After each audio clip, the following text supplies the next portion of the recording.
Cuma pertandingan uji coba tapi mainnya pada serius banget. Jerewetan ceking kita, nyerewetin apa aja. Teman-teman yang sedang kalian saksikan saat ini adalah Cerewetin Intar. Apa kabar teman-teman semua? Semoga dalam keadaan sehat. Gua doain ya seperti biasa yang menyaksikan video ini rezekinya semakin dilimpahkan, yang lagi sakit disembuhkan, diberikan kebahagiaan, kerukunan, kedamaian dengan keluarganya dan juga dengan orang-orang di sekitar. Amin. Gimana pertandingan Derby della Madonnina kemarin teman-teman? Kalau Serie A mainnya di jam segitu lumayan ya, jam sehat, tapi ya enggak juga kalau jam 6 sore sih. Pulang kantornya ribet juga. Itu kalau orang-orang Eropa berarti pertandingan di sore kan, terus mereka ngantor gimana? Cabut kantor. Ya walaupun itu kemarin mainnya di Australia sih, cuman gue jadi bayangin kalau di Eropa mereka kan mainnya sore malam, berarti mereka pulang kantor terus langsung nonton gitu ya di stadion. Tapi weekend juga ya, weekend mah bisa udah hari libur, nggak penting. Pembahasan apa coba? Dan gue ingin mengucapkan terima kasih untuk teman-teman yang join membership ya. Oke, hari ini gue mau bahas Derby della Madonnina yang lagi-lagi Inter belum bisa menang teman-teman. Bahkan di uji coba pun kita masih belum sanggup mengalahkan Milan. Ini pertandingan yang sebetulnya pramusim, uji coba, tapi mainnya lumayan serius, intensitasnya menurut gue cukup tinggi. Bahkan kalau gue inget-inget di derby zamannya Inzaghi ada tuh di semifinal Coppa Italia, ketika kita melawan Milan di leg pertama 1-1 kalau nggak salah skornya, yang De Vrij golin di menit-menit akhir lewat umpannya Zelewski. Itu pertandingannya bosenin banget.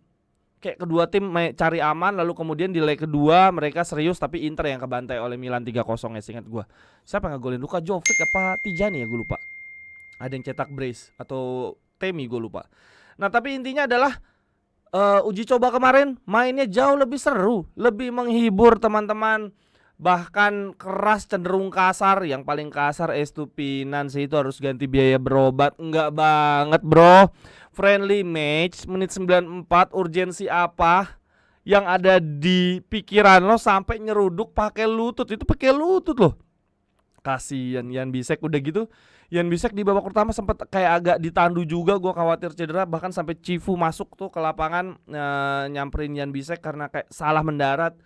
Berarti itu atas bawah cedera semua Jan Bisek. Semoga aman ya, karena kita belum juga mendapatkan back. Ya itulah pertandingan yang cukup keras. Dan ini ada momen yang lucu juga, Saelemaker teman-teman. Kalau coba lihat lagi deh di tayangan ulang itu, kalau nggak salah ada YouTube versi full matchnya ya di YouTube-nya MD Sport. Lihat di menit 80-an, 80 pas lah, 80 sekian detik. Ada momen Saelemaker terjatuh, kedorong sama siapa ya? Gue jadi lupa. Kedorong sama Boni nih kayaknya. Kedorong sama Boni, jatuh sampai guling-guling kayak Neymar teman-teman. Padahal kalau dilihat lagi itu ya, si Boni kayak didorong sama Connie De Winter, lalu badannya Boni nabrak si Saelemaker, kesentuh dikit doang. Saelemaker guling-gulingnya udah kayak cedera parah, berapa detik kemudian bangun sehat lagi. Segitunya banget di uji coba, gak masuk akal. Derby udah gitu. Yang lebih parah lagi sosial media, coba lihat Twitter. Itu fans Inter sama fans Milan berantem juga. Tapi ini lebih ke hal yang agak lebih penting ya, karena lagi ada perdebatan bahwa komentator di Rans ya, yang channelnya itu terlalu Milanisti, terus sempat ada kata-kata yang nggak pantas lah, kayak patahkan kakinya. Nah itu rame banget di Twitter. Nah yang mau gue ceritain adalah ini derby pramusim uji coba, baik penonton maupun pemain pada gontok-gontokan serius banget. Aduh, gokil. Tapi memang itulah derby yang bikin menarik ya. Itulah kenapa Australia berani membayar dan pasti mahal untuk mendatangkan Milan sama Inter, karena memang selalu ada aja ceritanya. Dan untuk pertandingan kemarin menurut gua relatif berimbang dan skornya pun imbang ya. Tapi dari segi permainan relatif berimbang. Gue coba bacain untuk statistiknya.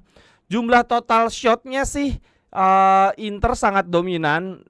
Total shotnya Inter 15, Milan 7. Total shot on targetnya Inter 6, Milan 3. Tapi kayaknya kalau dari segi berbahaya, lebih berbahaya si Milan ya dibandingin Inter. Gue belum lihat nih expected golnya gimana. Lalu kemudian untuk big chance-nya imbang 3. Lalu big chance yang terbuang 2 jelas karena satu akhirnya jadi gol. Kemudian apalagi yang perlu dilihat dari ini ya, jumlah corner Inter 5, Milan 2 doang teman-teman. Penyelamatan kiper nih, kiper Milan mainnya cukup bagus walaupun ada unsur finishingnya Inter yang buruk ya. Penyelamatan kipernya Milan 5, Inter 2. Nah ini ada, jadi dari sisi statistik ada yang Milan unggul, ada yang Inter unggul, tapi menurut gua permainan relatif berimbang. Dan terlebih lagi yang lucu adalah pertandingannya tuh bukan jual beli serangan, bukan Inter nyerang lalu Milan counter attack, sebaliknya Milan nyerang Inter counter attack. Enggak. Ini pertandingannya ganti-gantian kayak udah bagi-bagi waktu. Awal babak pertama itu yang mendominasi Milan, bener-bener ngepung Inter nggak bisa berkembang. Gue sampai mikir padahal trionya Inter ini trio yang cukup bagus dipasang di babak pertama ya. Ada Stankovic sebagai regista, kanannya Barella, kirinya Zelinski, tapi Inter sama sekali nggak berkembang. Lalu baru kemudian di akhir babak pertama Inter mulai mengembangkan permainan. Bahkan ini ada momen itu bukan yang itu di babak kedua ya. Momen yang Andy Diouf ngumpan ke Mkhitaryan itu gue bahas nanti deh. Tapi di babak pertama Milan lebih nyerang terlebih dahulu, lebih dominan, lalu kemudian di akhir babak pertama Inter. Nah di babak kedua sebaliknya, Inter yang lebih dominan di awal babak kedua, menciptakan banyak peluang bahkan gol. Lalu kemudian di akhir babak kedua giliran Milan yang mendominasi dan akhirnya mencetak gol. Untuk dari sisi Inter sendiri golnya teman-teman berawal dari itu Estupinan ya. Lagi mau coba membangun serangan dari sisi kiri, dipotong intercept oleh Pavard. Pavard berikan bola kepada Lavezzi, bukan Lavezzi deng, Lavelli. Akhirnya kita punya Lavezzi teman-teman. Ini Lavelli bermain sangat amat bagus. Dia lebih cocok lah berduet dengan Pio Esposito dibandingin babak pertama. Idriso sama Esposito gue udah bahas tuh di konten sebelumnya. Ini tuh dua penyerangnya nggak cocok dikombinasiin ya, Idriso sama Esposito, karena mirip, dua-duanya tinggi, lelet, ngandalin otot. Jadi serangan kayak bosenin aja, stuck di mereka, nggak ada yang bisa build up, nggak ada yang bisa jemput dribble bola, udah kaku aja tuh. Batang kayu dipakai berdua, dipasang berdua ya. Tapi begitu yang dipasang adalah Lavelli, permainan jadi lebih hidup. Dan gol, balik lagi ke gol pertama Inter ya. Gol pertama di pertandingan ini intercept dari Pavard, memotong bolanya si Estupinan. Pavard ngasih ke Lavelli dan Lavelli bikin pergerakan yang luar biasa, mengecop Vlahovic dan Estupinan, bikin salah gerakan. Lalu kemudian Lavelli kasih umpan ke Barella, Barella crossing diselesaikan kaki kanan oleh Di Marco. Inter unggul 1-0. Setelah gol tersebut Inter punya banyak sekali peluang, begitu juga dengan Milan ya. Bahkan ini ada momen umpan dari si Leo udah masuk ke kotak penalti. Leo ngacak-ngacak sisi kanan kita, udah pada kelelahan. Untungnya aja Provedel yang masuk di babak kedua bikin penyelamatan gemilang. Umpan spekulasi ya, memotong umpan silang dari Leo. Dan ini membuat gue merasa bahwa Provedel ini cepat atau lambat bisa-bisa jadi kiper nomor 1 Inter. Feeling gue nih, nanti kan kalau Serie A main 3 pertandingan dulu terus international break ya. Kayaknya setelah international break Provedel yang akan jadi kiper pertama Inter. Duh, kasihan juga sama Josep Martinez. Oke, balik lagi setelah Inter unggul, gue udah mikir kayaknya bakal menang.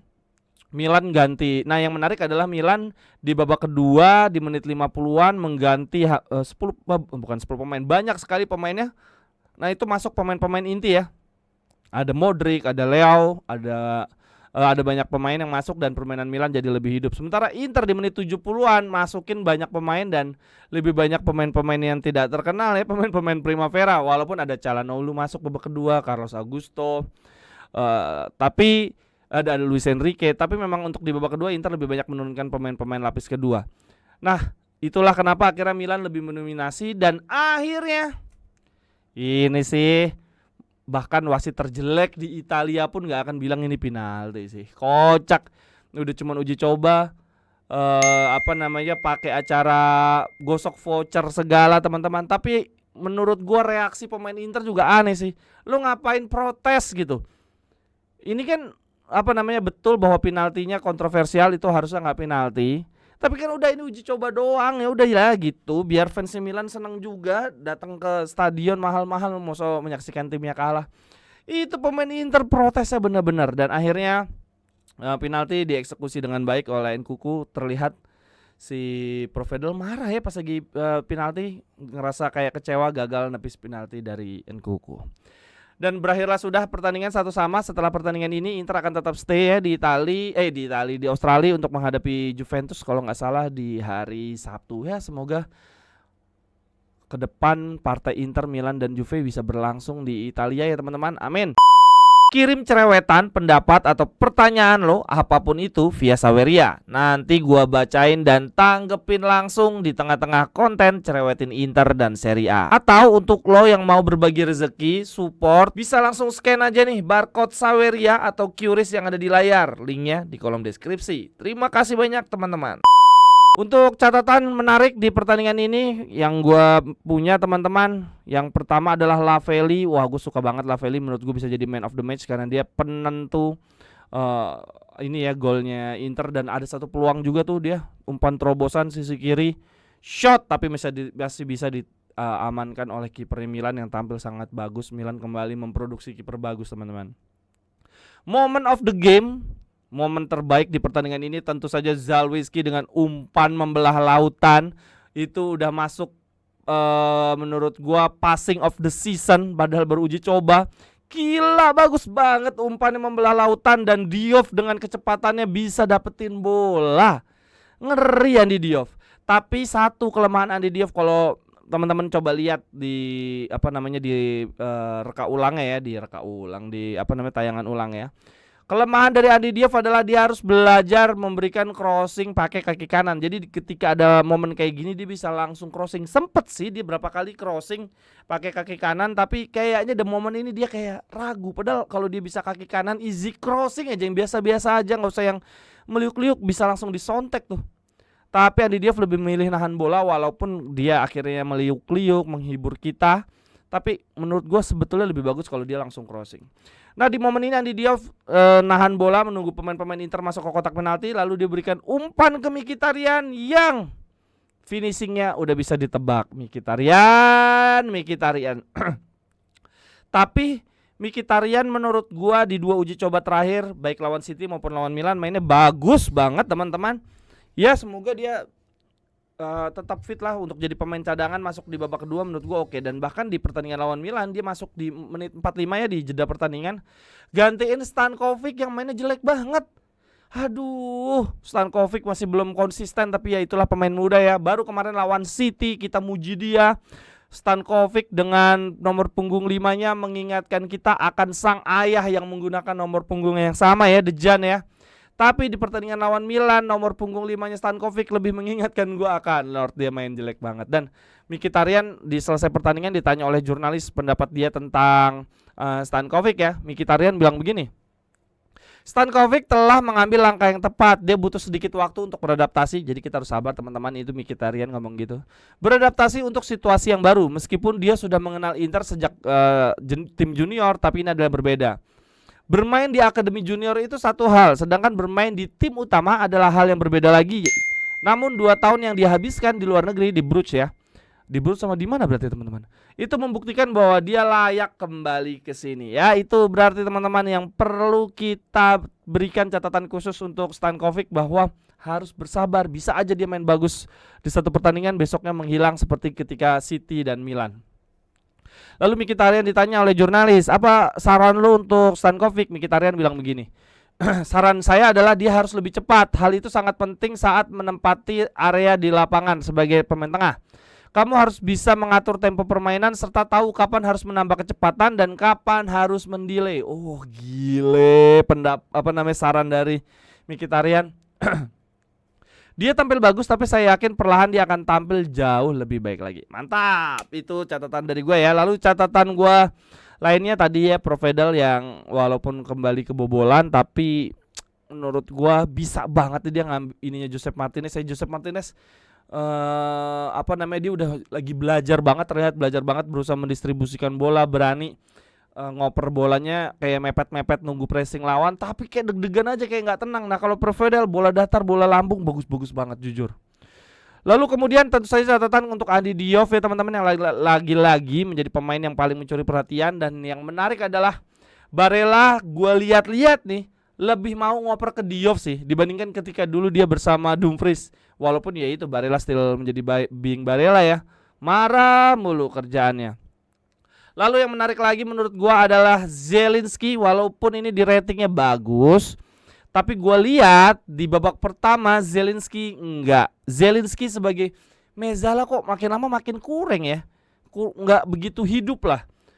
Padahal Zielinski selalu dia bilang ke wartawan bahwa saya itu ya playmaker, saya itu ya Mezzala, saya nggak terbiasa berada di depan back gitu ya sebagai regista. Tapi gue lihat di Inter sejak musim lalu Zielinski justru lebih bagus ketika menjadi regista. Artinya kita punya 3 regista nih, ada Zalanovic, Zielinski dan Stankovic ya. Semoga Zielinski bisa lebih hidup lah sebagai Mezzala. Kemarin kok kayak kurang dari beberapa pertandingan musim lalu, ketika dia jadi Mezzala juga kayak kehilangan sentuhannya.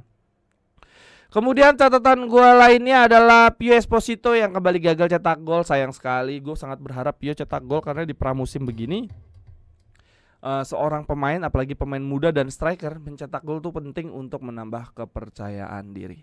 Ya itu saja teman-teman untuk uji coba. Kita masih belum tanpa Lautaro dan Thuram. Kedua pemain ini karena bertanding sampai babak akhir ya di Piala Dunia, jadi liburnya paling lama. Tapi Boni udah balik, Calhanoglu juga udah balik, Akanji udah balik tapi masih belum bermain. Sekian dulu untuk cerewetin Inter hari ini teman-teman. Terima kasih untuk kebersamaannya. Silahkan tuliskan cerewetan teman-teman di kolom komentar. Sampai ketemu di cerewetan-cerewetan berikutnya. Bye bye, thank you. Cerewetan ceking kita, nyerewetin apa aja.